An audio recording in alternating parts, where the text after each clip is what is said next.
Have you ever sat down to do something important, only to find yourself, minutes later, scrolling through your phone, staring out the window, or lost in thought about something completely unrelated? It feels as if our minds have a mind of their own. We intend to focus, but focus slips away. We try to stay present, but distractions creep in, and when the day is done, we often feel scattered, drained, and strangely unsatisfied. But here's the truth. Distraction is not just a problem of the digital age. Even 2,500 years ago, the Buddha described this restless mind as one of the greatest barriers to inner peace. So why are you always distracted, and what can you do about it? Today, we'll uncover the deeper causes of distraction through Buddhist wisdom, and most importantly, how you can free yourself and reclaim your clarity. Part 1. The Restless Monkey Mind. Buddhism describes the mind as a monkey, jumping from branch to branch, restless and unsettled. One moment it's swinging toward a sweet memory, the next it's leaping to a worry about tomorrow, then racing toward desire, then recoiling in fear. Doesn't that sound like your mind? You sit down to read, but soon you're thinking about dinner. You start a task at work, but quickly check your messages. The monkey never sits still. The Buddha explained that this restlessness is fueled by tanha, or craving. The mind constantly hungers for something new, new thoughts, new stimulation, new experiences. Silence feels uncomfortable, so the monkey mind fills the space with noise. But here's the key: distraction is not your fault. You don't have a broken mind. You have a normal human mind, one that's restless by nature. The practice isn't to fight the monkey, but to guide it gently toward stillness. Part 2. The Illusion of Multitasking. In today's world, multitasking is worn like a badge of honor. We believe we're being efficient when we juggle several things at once, but Buddhist wisdom reveals the opposite. Multitasking scatters the mind and weakens presence. When you try to do many things, you do none of them fully. You're half listening, half working, half living. This is why distraction feels so draining. It pulls you into fragments. The Buddha's advice was simple yet radical. Do one thing at a time and do it fully. When you eat, just eat. Taste every bite. When you walk, just walk. Feel every step. When you breathe, just breathe. Notice life moving through you. This isn't just mindfulness, it's liberation from the chaos of multitasking.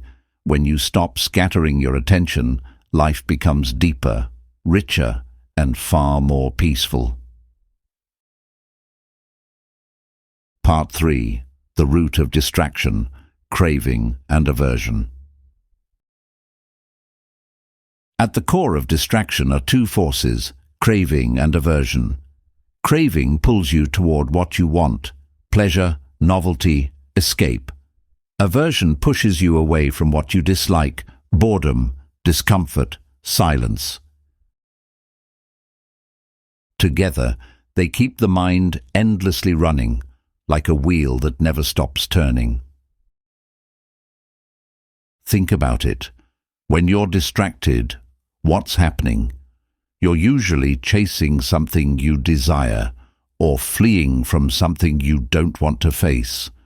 Your mind becomes like a frightened animal, always searching, never resting. The Buddha taught that until you see this clearly, you will always be pulled off balance. But once you recognize the pattern, once you see craving and aversion at work, you gain the power to step out of it.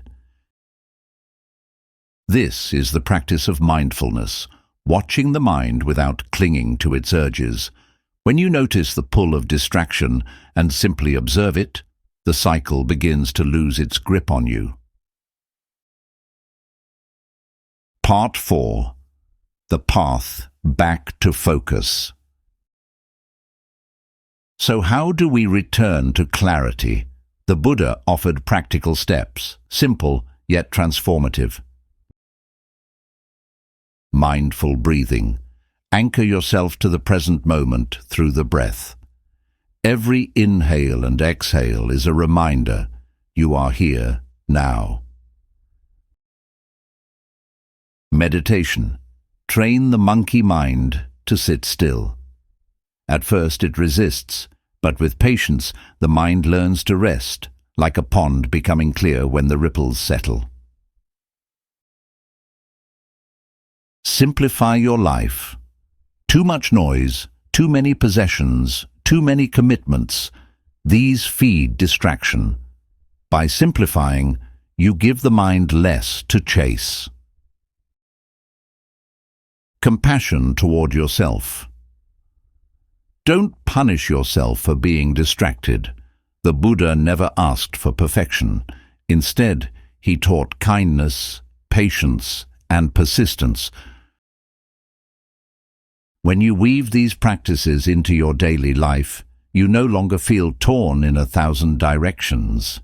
Your attention gathers into the present moment, and with it comes peace, energy, and clarity. Distraction is not a flaw in you. It's part of the human condition. But Buddhist wisdom reminds us, you don't have to live as a prisoner to it. The next time your mind wanders, don't scold yourself. Don't call it failure. Simply notice the monkey mind at play, smile gently, and return to the present. Because the truth is, the present moment is where your life is happening. It's where peace lives. It's where you can finally be free from the noise.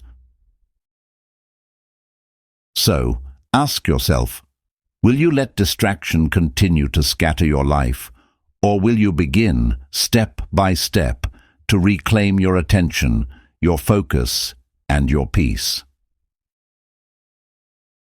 Thank you for watching. If this message resonates, subscribe to Buddhist Wisdom and join us as we continue exploring the timeless teachings of the Buddha in a world that desperately needs them.